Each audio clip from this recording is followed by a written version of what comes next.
ભુજમાં વન વિભાગની વસાહતમાં ચોરીની ઘટના સીસીટીવીમાં થઈ છે કેદ।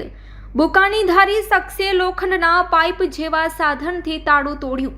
બુકાનીધારી શખ્સ ઘરમાં ઘૂસ્યો હોવાના દ્રશ્યો આવ્યા છે સામે।